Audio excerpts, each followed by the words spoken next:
you guys know about Green Fest, right? So San Francisco had the biggest Green Sustainable Festival. This year was the first time that they had a youth tent.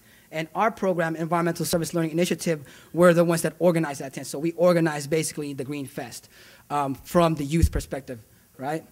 So with that, we had a tent, and then my friend and I created a little short video in regards to what we're doing. So we're at Mission High School. We're integrating environmental service learning. So we're in 7 different classes: biology, computer arts, English language, U.S. history. And what we're doing is we're in the classrooms, so we're working with the teachers. So instead of them just like, for example, the computer arts class creating a flash animation, we come and make it relevant around environment.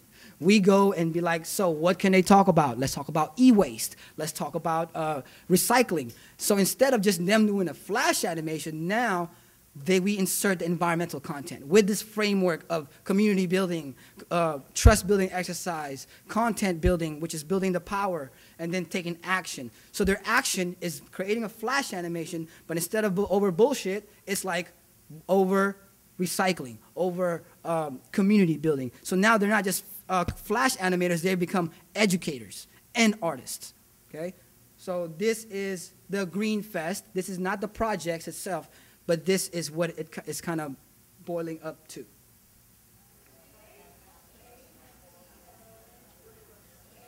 They're only in their teens up to early 20s, and yet they know a whole lot about the environment in more ways than one. Clean coal can never be clean because no matter what, it's coal and it pollutes the air. There's no way clean coal could be clean. There are ways that humans harm coral, but they can also help by doing things that are so simple and that anyone can do.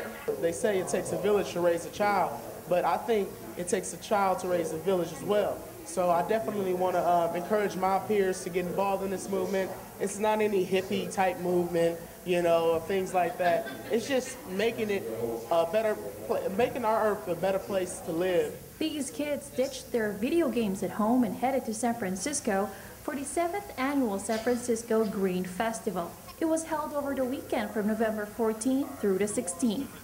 Some of them discussed transforming fast food into something healthier, while others talked about climate change, green jobs, and understanding health from an indigenous perspective. Even this 7-year-old knows what's up about recycling. Don't make a mess and not cause global warming, because global warming is because of trash and all kinds of stuff. Through the potatoes.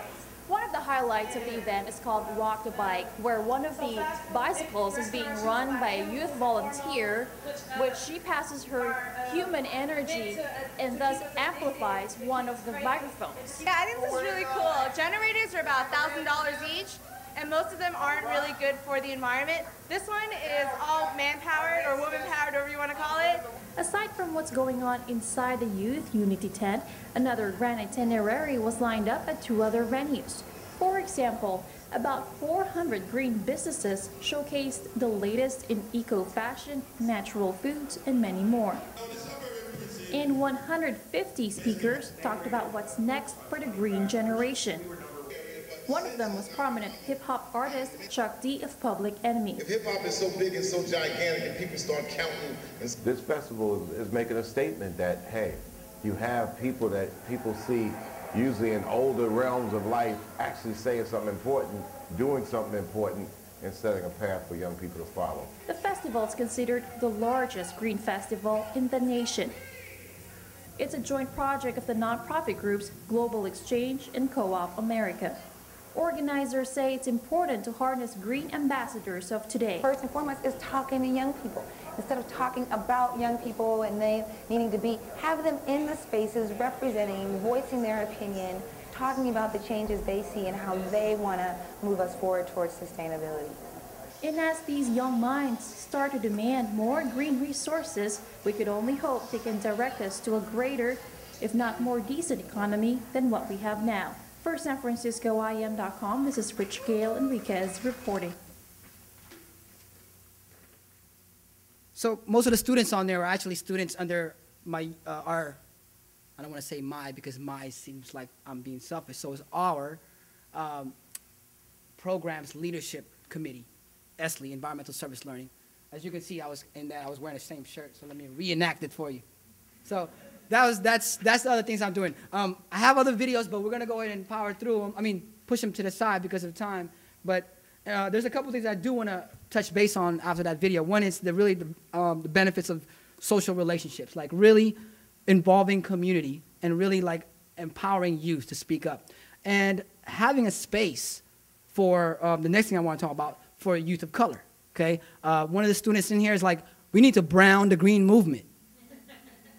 You know, as we know, as we look around, usually the green movement is around towards more of the affluent at the earlier times, right? So we want to introduce it to the kid and let them know, like, hey, man, your indigenous people were the first recyclers, right? Because if we're like Anthony said, it's not a hippie, hairy armpit thing. No, we need to bring them in. And the way we do that is we let them know that there is space. There is plenty of room for people of color, youth of color, to be in the movement. And that's the only way we're going to fucking change things, y'all, is we can get the trendsetters, right? Because all of us, and we're all nice and hippied out, they're going to be like, oh, they're separate from us. I don't want to do that. I'm going to just listen to my iPod and put on my Nike shoes. But if we educate them about that Nike shoe came from China and India, and in the Indian case, it looked like you made them for $2 and you're going to buy them for $100, then they start looking at things differently. Okay? So really make an effort to bring them in. And that means sometimes dropping some of our own issues. Okay? Thank you very much. My name is Jasper Pugao.